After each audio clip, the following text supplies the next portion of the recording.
Entonces, estamos en la materia de redacción y lectura 1. Estamos terminando el semestre y estamos con unas exposiciones que son los textos expositivos, ¿verdad? ¿Con cuál iniciamos? El equipo que quiera, todos van a exponer.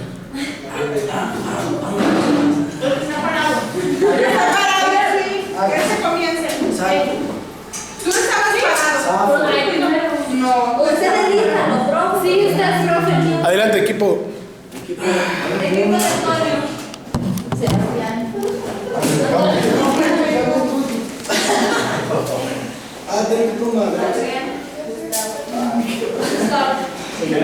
Paso a la siguiente pregunta. Si la fama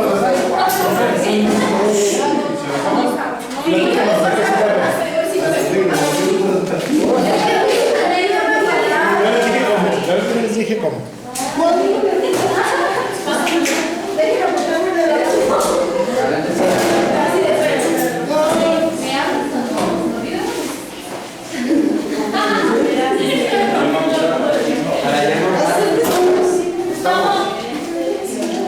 Ay, no puede ser. Bueno, aquí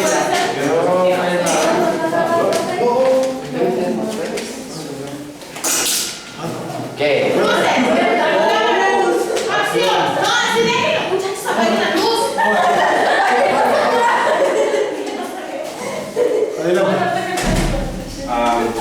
a nuestro grupo nos tocó la entrevista. Era sobre investigarla y dar 3 ejemplos sobre ella. Y a mí me tocó la parte de las entrevistas, cómo son cada una de ellas. Hay 3 tipos de entrevistas. Hay una entrevista, se llama no restringida o abierta. En esa se trata sobre el entrevistador, las preguntas que hace la persona que está siendo entrevistada tiene la opción de expandirse en su respuesta. No es ¿cómo se dice? No es tabú. Puede extenderse todo lo que quiera. Otra de las entrevistas es la cerrada. Esa solamente el entrevistador tiene, ¿cómo se podría decir? Al preparar su entrevista, él tiene que formular antes la pregunta y prever las respuestas del entrevistado.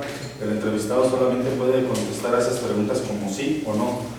Y en otros casos puede incluir la respuesta a otros o ninguna de las 2 anteriores. Y la siguiente sería la mixta. Esa involucra las 2 entrevistas, que viene siendo la abierta o la cerrada. Esa puede tanto responder sí o no a una pregunta, depende de lo que se le pregunte, o expandirse y abrirse en su respuesta. Ese fue lo que me tocó a mí. A mí me tocó fue cómo ordenar la entrevista. Que primero tenemos que desarrollar sobre el tema que nos tocó, como las ideas más principales sobre el tema, y que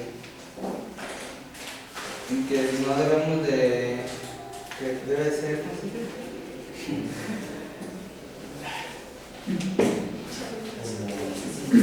¿cómo se lo digo? Tiene que ser como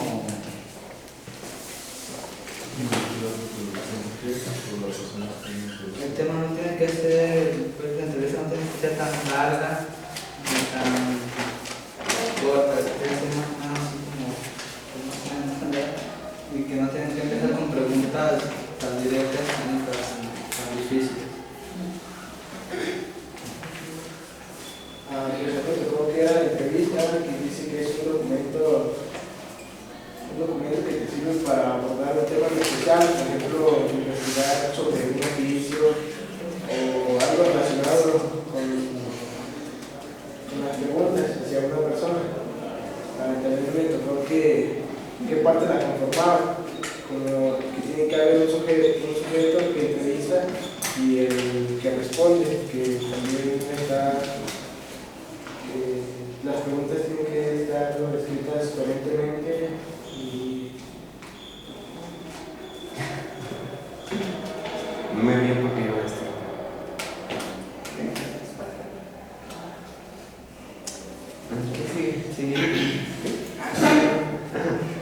me tocó elaborar cómo elaborar un cuestionario. Tenemos que especificar varios datos personales y generales, etcétera. ¿Qué más? Ya se me olvidó. Una entrevista. Sobre su vida y todo tenemos que preguntarle datos personales, tanto físicos como sentimentales. Algo así. Etcétera. Siguiente. ¿Algún ejemplo de entrevista? ¿Algún ejemplo de una entrevista que hayas pensado? La entrevista por escrito.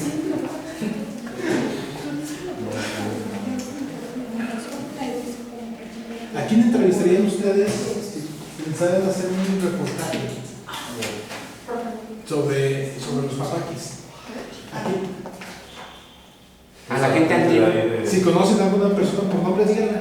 ¿A quién pudieran? Bueno, pues yo sería, porque a mí mi abuela me comentó desde chiquillo qué significaba cada cosa y todo. Yo sé algunas cosas. Bueno, pero ¿a quién entrevistarías? A mi abuela. ¿A tu abuelita?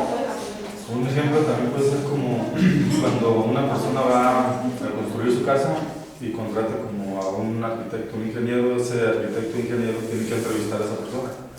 No solo para saber cómo quiere su casa, sino él se dedica como específicamente a qué son sus gustos, cómo le gustan los espacios abiertos, cerrados, si le gusta la naturaleza, no le gusta, si le gustan los espacios con luz o cerrados, si le gusta la vegetación, ¿no? Y todo eso, el que está haciendo la entrevista, el arquitecto va apuntando todos esos datos según el área que vaya requiriendo, si la cocina le gusta tal estilo o de tal manera, o la fachada la quiere así.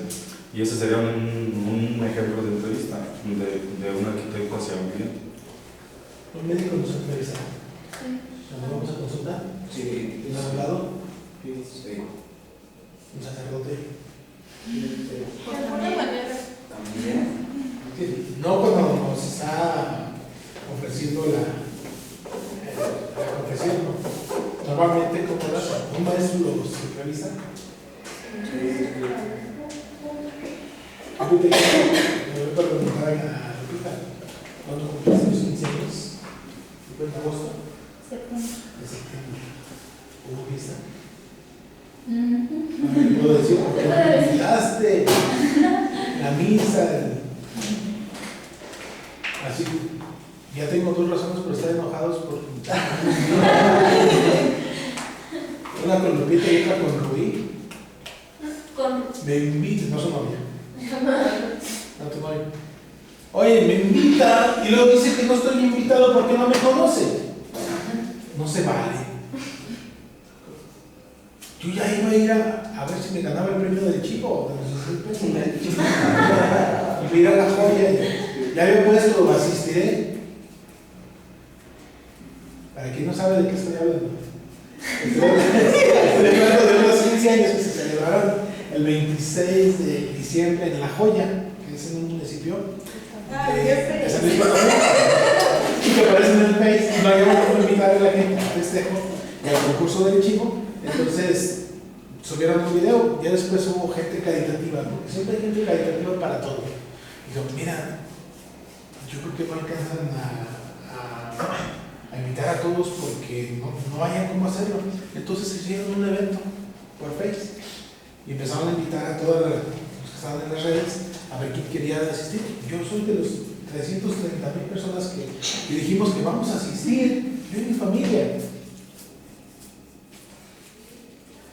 Y oye, aquí me dicen que no, porque no soy conocido.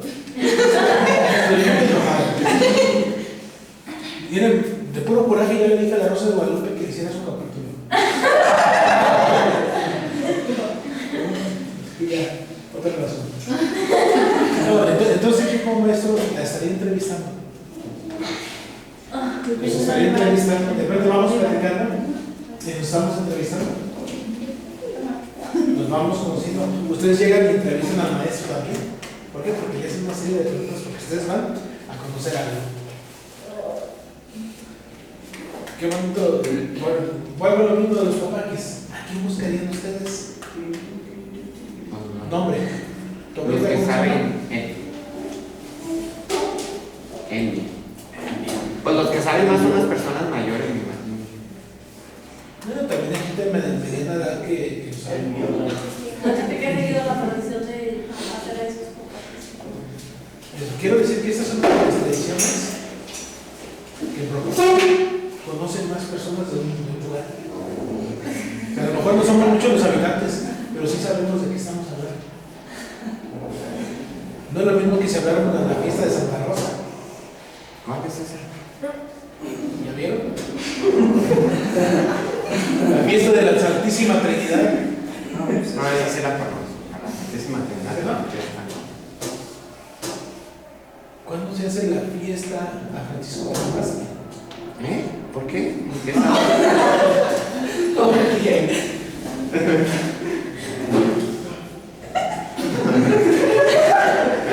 Yo ni sabía que eso existía. No sé si me dejas sin palabras o me dejas con todas las palabras en la boca. No le contestes. No sé de esa fiesta. 1 de julio. Apenas se sabe. Anótalo. Anótalo en tu diario. Tienes que llevarle mañanitas. Entonces, de la fiesta de los Papaquis se conoce mucho. Y hay mucha gente que ha respondido de forma muy agradable sobre esta información. Si les preguntan a ustedes de la fiesta de los Papaquis, ¿quién es? El bonito de San Sebastián. ¿Y qué hay? Y van a decir desde las décimas, entrada de la leña, residencia, Papaquis, el menudo, ¿Cómo se llama? Picadillo. picadillo, el Pirotecnia. pepino. También. Y como nochistlenses deben de saber, y debemos de saber esto. Huevos. De hecho, yo toda mi vida he sido de San Sebas, ahí estuve. Hasta ahora que me casé me cambié de ahí, pero todos los años yo asistí. Gracias, tío. Mi padre. Y algo que no debemos de hacer como nochistlenses es llamarle empinoladas. No es correcto. Llega la gente de afuera y se ríe. Una vez me lo sé con oye, ¿tú no vas a ir allá a las empinoladas?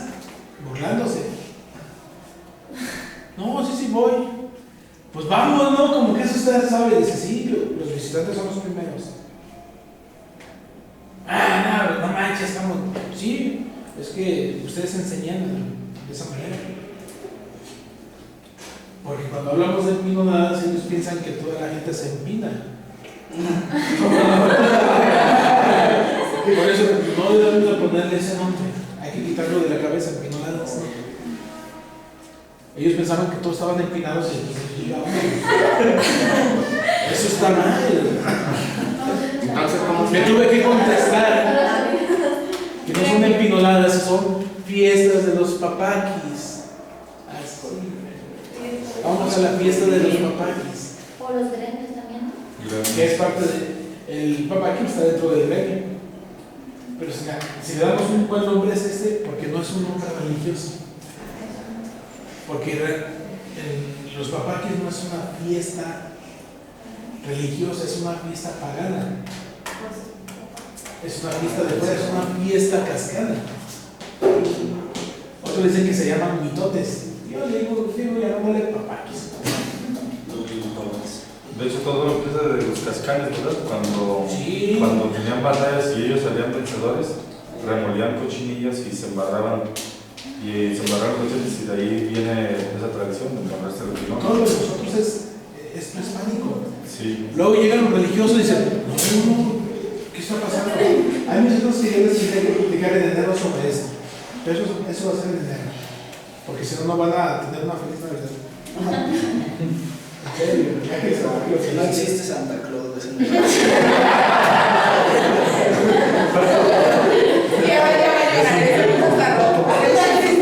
Entonces llegan los religiosos y dicen, no, vamos a meter un santo. Se encuentran un santo adecuado a San Sebastián y empiezan a celebrar. Los indígenas Papaquis. Yo sabía, Maravilloso. pero yo sabía que como los gremios y todas esas cosas se hacen porque a San Sebastián, que no era de aquí, trajeron la tradición para acá.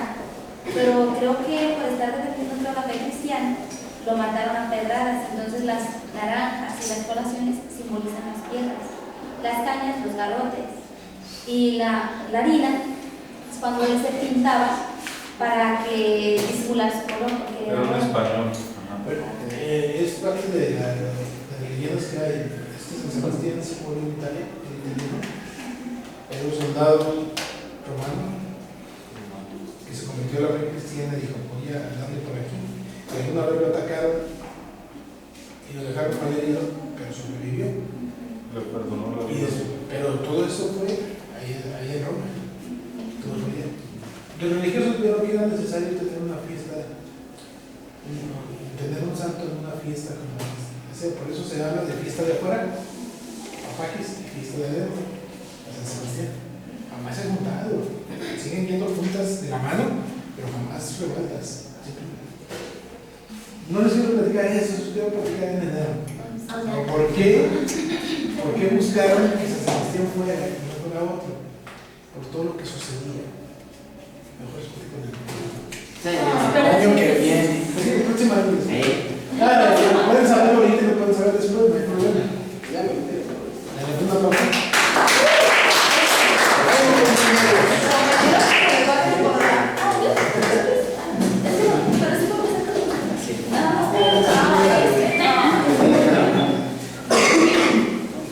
Digo que no.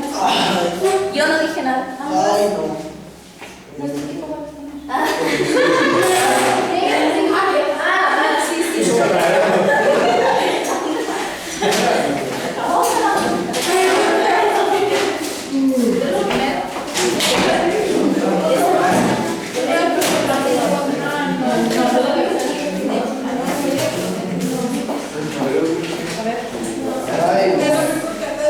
¿Cuál es el tema que ustedes están trabajando? El tema que nos tocó pues es el reportaje.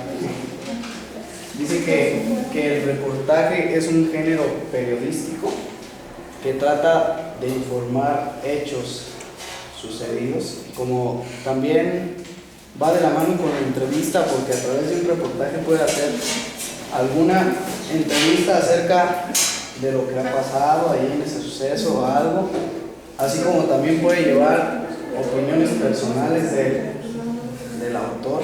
Y luego que el reportaje se puede hacer mediante la prensa, la televisión, y es acompañado de imágenes y fotos que permiten algo más comprensible para el que lo está visualizando. Y luego dice que el reportaje tiene que llevar un lenguaje accesible para muchas personas, porque muchas personas lo están viendo, entonces tiene que ser un lenguaje abierto para que todos lo puedan comprender y ya. Bueno, yo investigué las características que tiene el reportaje. La primera es que debe de ser como creíble y apegado pues, lo más que se pueda a la realidad. Parte del reportaje es como acercarse a los testigos, si es que hubo, dependiendo del tema, como las personas que saben más, que estuvieron en el hecho, los hechos o así, también como buscar en distintas fuentes para obtener distinta información, no nada más en una sola fuente. Y la segunda característica es que debe ser breve al introducirse más en el tema, como para mantener al lector como entretenido, que no le parezca aburrido lo que está como diciéndole. Y la tercera es que debe de tener como debe de ser fácil de entender y debe de tener un orden, que estén los hechos como sucedieron, que no estés como en cómo inició y luego te vayas al final o regreses al inicio, que lleve cierto orden y que sea con palabras comprensibles. Y el cuarto es como el apoyo de un profesional, ya que tienes toda la información reunida, para ordenarla adecuadamente, acercarte a alguien que sabe acerca de reportajes y que te dé su opinión.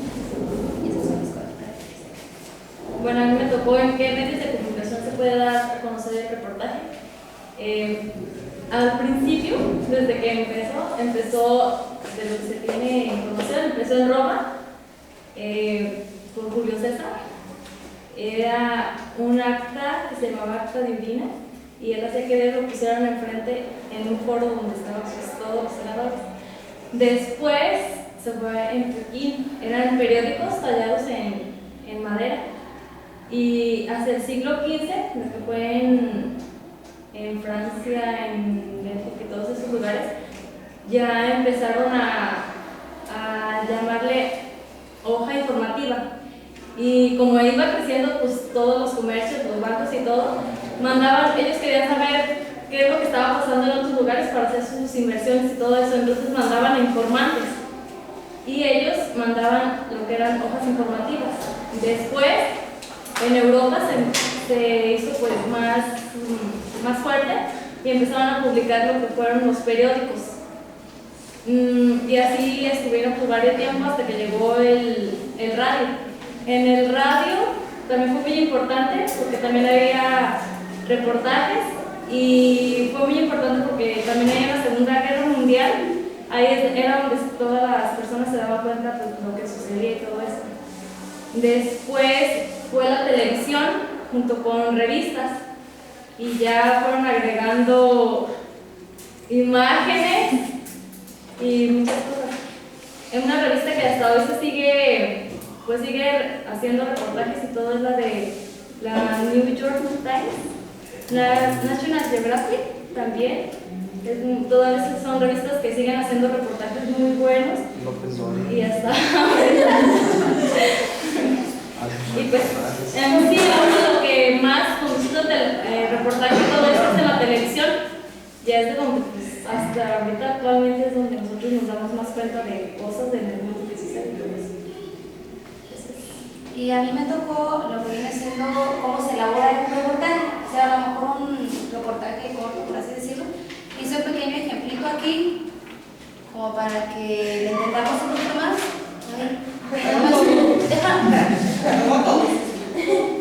Algo de lo que se ha estado hablando últimamente, pues es la muerte de los futbolistas, ¿verdad? Entonces yo quise agarrar este como ejemplo.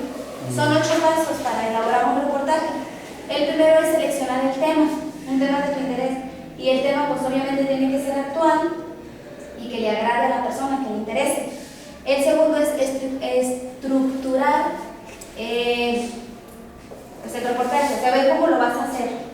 Por ejemplo, qué tipo de fuente vas a usar. Y ya que más o menos tienes la idea de cómo lo vas a elaborar, sigue investigar el tema, viene siendo el número 3. Investiga sobre el tema, después vas a agregar el título que viene siendo titular, se llama título o titular. También tiene que ser de suma importancia, que llame la atención. Supuestamente tiene que ser corto, ¿verdad? Pero pues yo busqué cortos y pues todos salieron así. Pero tiene que ser importante y corto. Después vas a hacer lo que viene siendo la entrada. La entrada no es el reportaje, es como una introducción. Y de la entrada depende que el reportaje pues llame la atención, porque lo que tú plasmes en la entrada es lo que te va a invitar a leer el reportaje. Por eso tiene que ser muy importante para que invite al lector a leer. Después redacta lo que viene siendo el cuerpo, que es como el desarrollo o el resumen, por así decirlo, ¿no? Enseguida vienen las imágenes, también tienen que ser de suma importancia. Yo aquí las quise poner aquí, me imagino que no tiene que haber como que arriba o abajo. La imagen más que nada tiene que llamar la atención, tú sabrás cómo lo acomodas, pero que llame la atención también del lector. Y al final viene la conclusión. En la conclusión puede ser una reflexión tuya, en donde tú invites a la persona a reflexionar o igual dejarlo pensando. Por ejemplo, a mí me llamó mucho la atención, pues no sé, a veces yo es como que muy tiendo a cuestionar. Y a la conclusión que yo llegué es por qué si era un grupo de fútbol que había ganado ya 9 partidos y lleva a la final, porque justamente ahí se estaría el avión con tanto. O sea, como que yo no me quedo con la idea de que fue un accidente. Para mí. Es un complot. Es un complot, para mí, ¿verdad? A lo mejor estoy mal, pero a esa es la conclusión que yo llegué. ¿Quién me sabe de esa noticia? No lo cortes. ¿Quién me sabe de esa noticia? Yo también no. El lunes de noche fue porque se cayó, ¿verdad? Sí. Llegué a la casa a las 12:30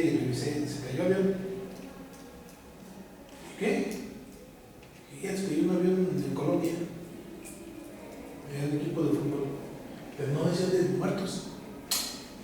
Ya voy a dejar el vuelvo a leer. No. Ya, qué bueno.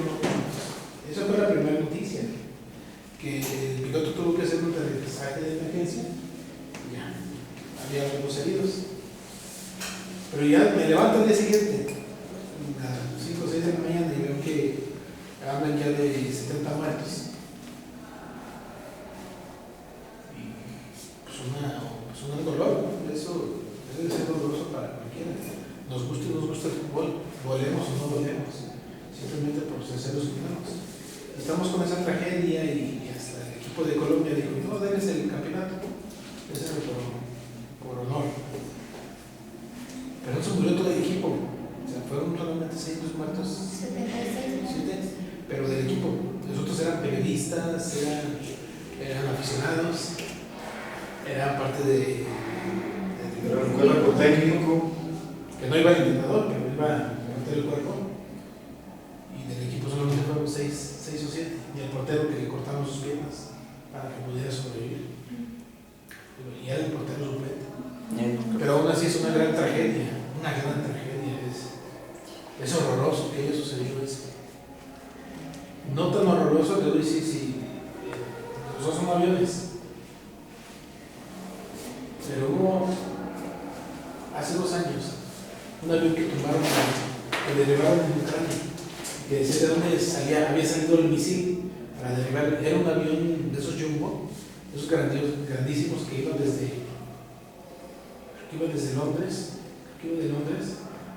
iba hasta Oriente Medio y de ahí se iba a ir hasta Australia, porque se iba a celebrar la conferencia contra el SIDA.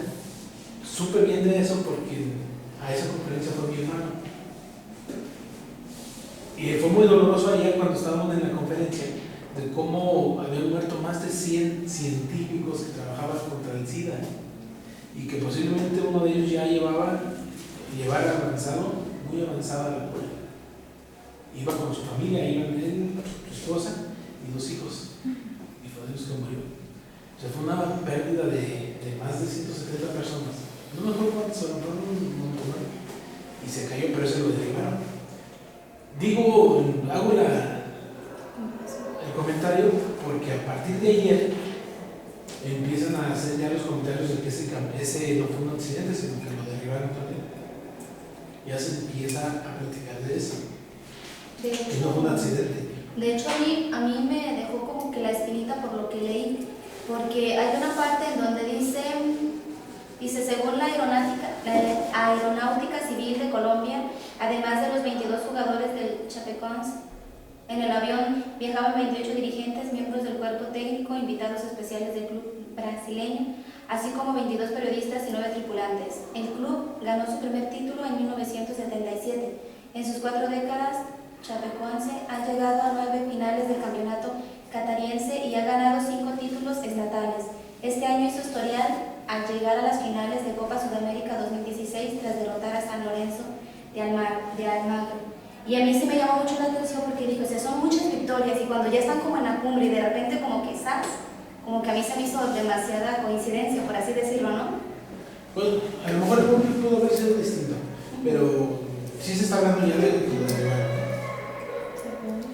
que es algo distinto. Acuérdense en un reportaje dan la última intercambio de comunicación entre la torre de control y el piloto, y ahí el piloto le dice que se ha gastado su combustible y varias veces lo repite y le dice que a qué altura va y todo eso. Por eso, pues no sé, yo en lo personal pienso que sí fue un accidente, más bien un error humano, fue lo que pasó, porque el piloto debió de haberse constatado de que traía lo suficientemente combustible como para llegar. Y de hecho le dice que no trae nada y ya trae los motores apagados antes de que suceda todo el accidente. Y es la conversación que están dando ahí. Y también iba a decirte que son 6 los que se salvan del equipo, pero sí murió la mayoría del equipo. De hecho, entrevistan a uno de los jugadores y él es el portero y le dicen que él se va a retirar, se retira y dice que ya no puede seguir con su carrera porque ha pasado con todos sus hermanos, él los llamaba hermanos. Y de hecho 13 de las esposas de los jugadores se tatúan un avión dando 2 vueltas, ese es otro. Es algo así como muy triste y pues simboliza la muerte de sus esposos. Y es algo que saben los hijos. Se tatuaron el mismo tatuaje, son 13 esas cosas. Se tatuaron en la misma dos dedos estrellados. Gracias por la aclaración. Yo creo que todavía resta mucha información, ¿eh? Sí. Pero la que tenemos yo creo que es valiosa. Y hay que tenerlo como un momento doloroso, triste, porque no debe haber sucedido. A lo mejor por ahí pudo haber sido el escenario, ¿no? No haber llenado bien los tanques. ¿Quién sabe? Esto todavía tiene... Sí, pero es que como que yo me quedo, o sea, ¿cómo puede ser un error humano si vas a viajar? ¿Cómo sería? ¿Cómo le digo? No es que como decir, es que no es que sea perfecto, no, sino que es algo en donde no se te puede pasar. ¿Cómo se va a pasar llenar de tanque? Digo, llenar de gasolina el tanque. O sea, ¿cómo puede ser posible? Y otra cosa, era un avión comercial. Ellos habían contratado un avión especial para ellos. O sea, es una aerolínea que tiene su vuelo así. Ellos habían contratado una especial para que un avión especial los llevara. Y al final de cuentas les cambiaron el avión. Hay cosas extrañas, ¿eh? Que hay que seguirlas viendo. Y yo pues me quedo así como que con esa conclusión, como invitar, no hacia hacer, ¿cómo se dice? Pues no suponer, pero sino quedarte como que con la primera versión, ¿verdad? No conformarte con la información que te dieron, como si profundizar y tal. ¿Ya ven? Todo lo que está haciendo de un comentario de reportaje. Un aplauso. Sí, otras.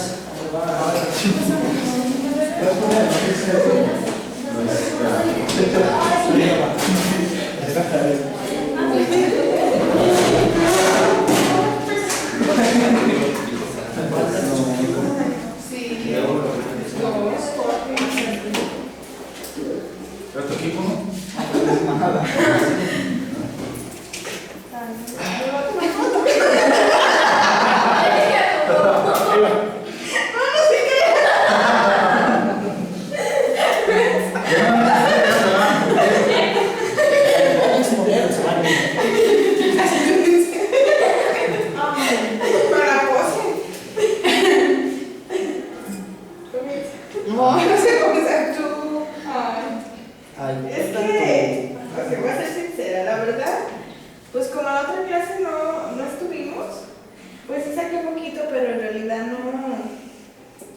No lo estudié muy a fondo, muy así.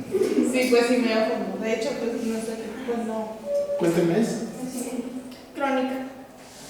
Bueno, pero lo que vi que es una narración histórica general escrita así muy escritamente.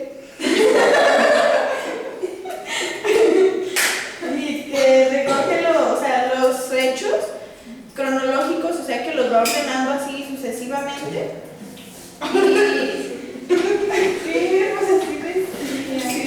Así como que ha sucedido. Y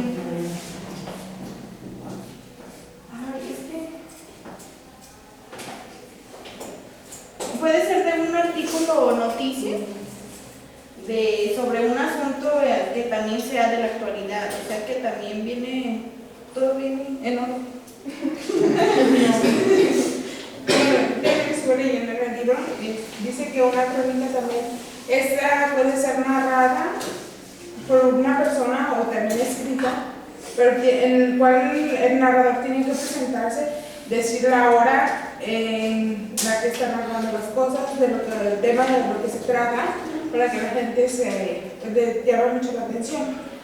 Pues puede ser de fútbol, pues ahorita como las corredoras ya contratan un narrador y esto también se le puede llamar como crónica, porque el que está narrando está contando lo que va pasando.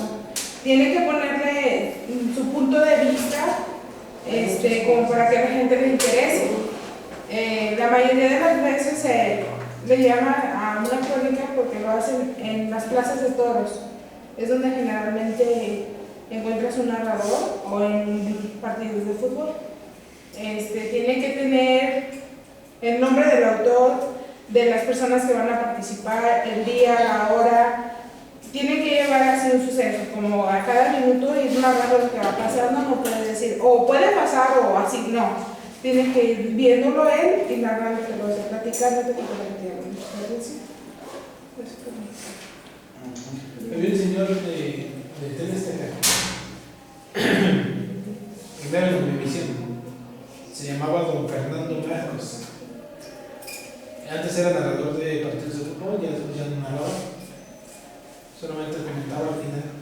Y siempre terminaba los partidos de fútbol con una frase de 4 palabras. Sí, se me dice que tenía que terminar. 4 palabras. Y siempre definía el partido con 4 palabras. Puebla arrolló al América. Como decían, Guadalajara está casi listo. Y ese tipo de comentarios en 4 palabras no narraba. No todos tienen esa capacidad, yo no tengo. Pero un cronista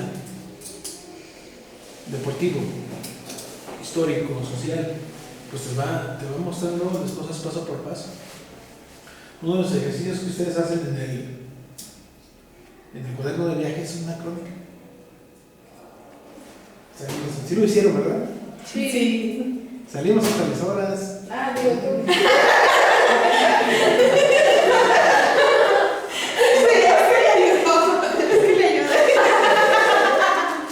Y así, si están en la fiesta de los papaches el 1 de enero, se hace la crónica de cómo a las 11 de la mañana todos están formados para entrar en orden a la música. Entran con la música de los papaquis, las malinchis, están recibiendo a los visitantes.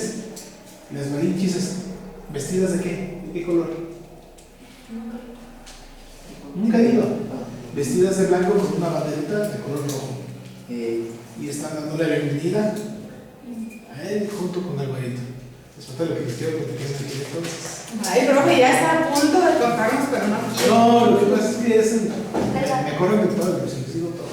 Es que quiere que nos tengamos el 21. Tiene que ser bien entonces el 21 para que ya pasaron las cosas, ya no dicen ustedes. Díganos, pues ya no quieren decir. No, ustedes no. Le pago. Y después ellos hacen el recorrido por la calle Hidalgo, la calle 5 de Mayo, a 5 de Mayo hasta llegar hasta el jardín.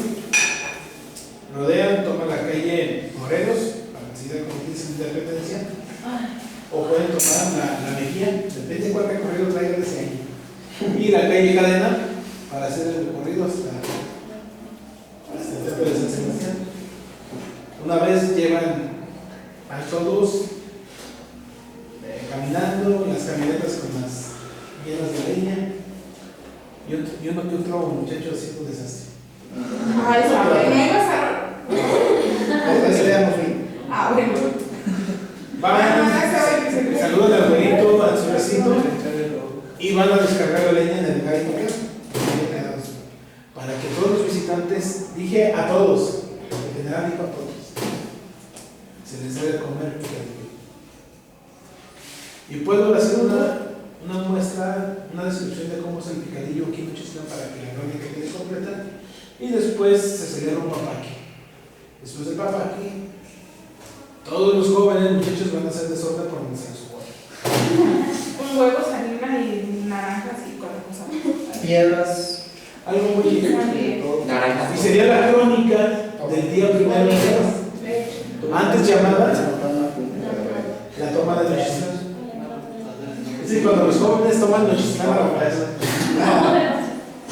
Es cuando los vemos y queremos ir a meter los ojos de la camino.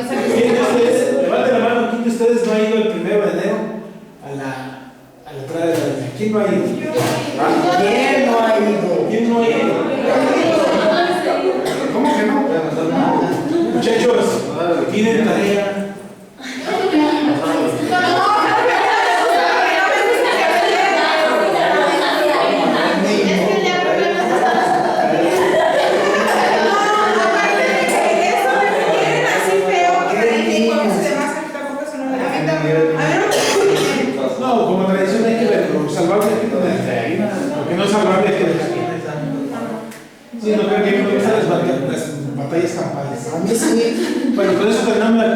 siguiente equipo.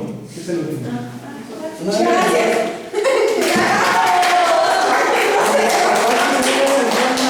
A ver cómo nos va. Foto, pues.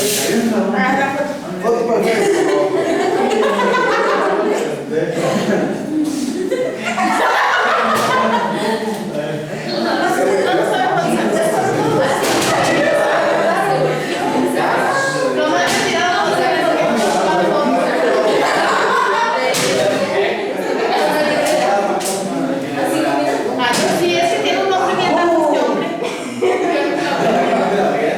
¿Cuál es el cuál? La biografía. A mí me tocó investigar sobre la biografía. Y lo que decía es que la biografía es el relato de la historia de vida de una persona en particular. La misma comienza desde el nacimiento del personaje en cuestión hasta su muerte.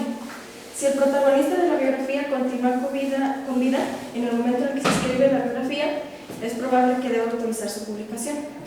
La palabra biografía es de origen griego, bios, que significa vida, y grapein, que significa escribir, por lo que significa escribir la vida. También nos dice que la biografía es el relato de la vida de una persona, de la historia, del arte, de la ciencia o de la política o de cualquier otro ámbito. También dice que también nos dice que explican todo sobre la vida de esa persona, desde el comienzo, qué fue, qué hizo, qué logró, todo lo que llegó a hacer, y también nos menciona datos comprobables, que son lugares y fechas. Cuando haces una biografía, si los datos no son obtenidos directamente de la persona, se deben poner las fuentes de los autoristas. Y así fue lo que investigué. Nos faltaron todas las demás, pero ya se fueron, así que por lo menos nosotros dos. Sí, pues a mí me tocó el ejemplo de la biografía de Diego Rivera. Dice que fue un pintor muralista. Es que tengo que leer su nombre, claro, Se llamaba Diego María de la Concepción Juan Nepomuceno Estanislao de la Ribera y Barrientos Acosta y Rodríguez.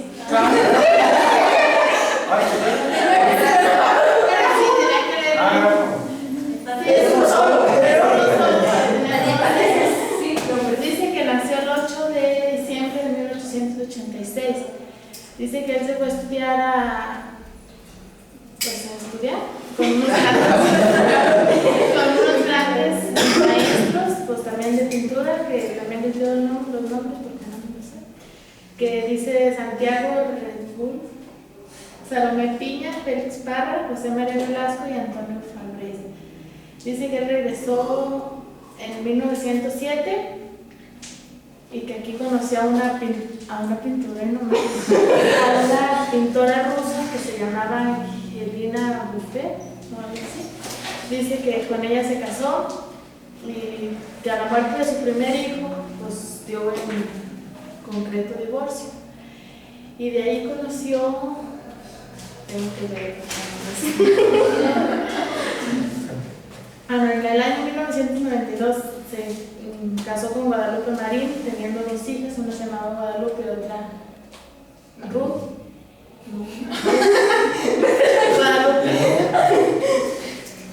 Bueno, también se divorciaron. Ya veo.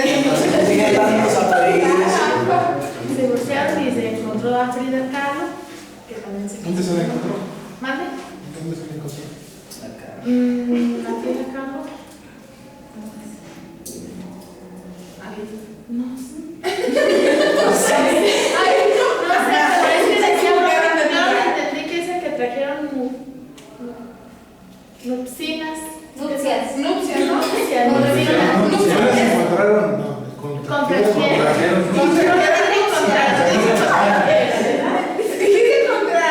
Sí, contrajeron. No, dice contrajeron.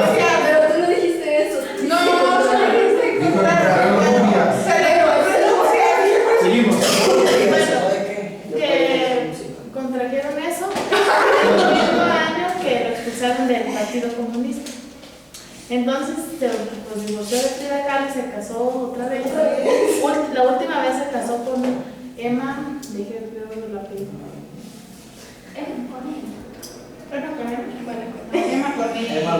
Con Emma Hurtado, porque tenía la diferencia de edad, que era muy grande. Y ya, de ahí. No sé, ¿cómo se dice? Con ella duró casado hasta su muerte, que se murió de 71 años, el 24 de noviembre de 1954. ¿De cuántos años? De 71. ¿Cuándo nació? Nació el 8 de diciembre de 1886. No me suena. No, tendría mi edad, yo fui 1900.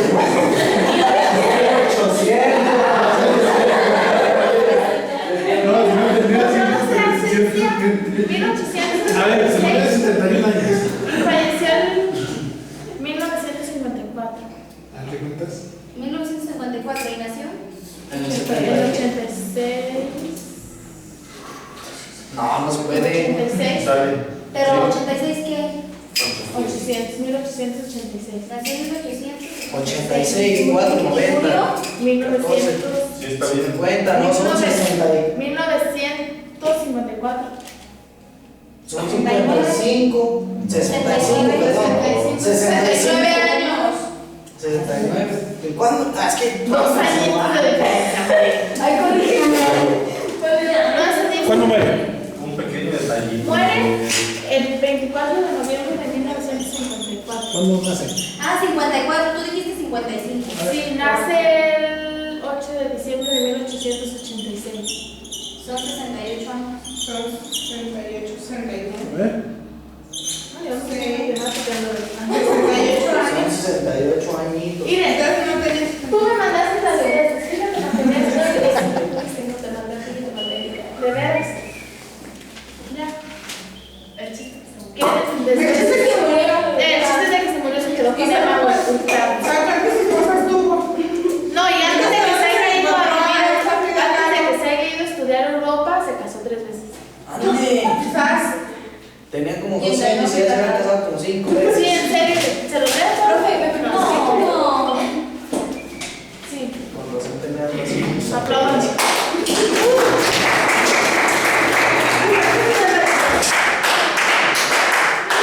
Tengo un poco para que vean. Ay, no.